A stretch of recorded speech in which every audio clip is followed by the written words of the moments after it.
We have so many people asking and coming in just for that as well. So the entrepreneurship nano degree, or start your own business nano degree, is from Stacey, and she has her own business where she's been teaching children to make their own business for a long time now. She's also an unschooling mother of 3 with 3 teen boys. So it's awesome to see her perspective and her experiences brought into Galileo.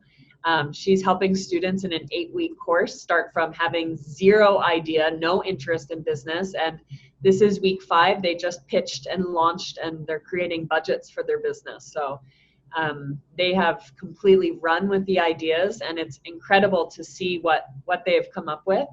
And I think in this way that the students understand that it takes a lot of effort for something that you want to have an end result.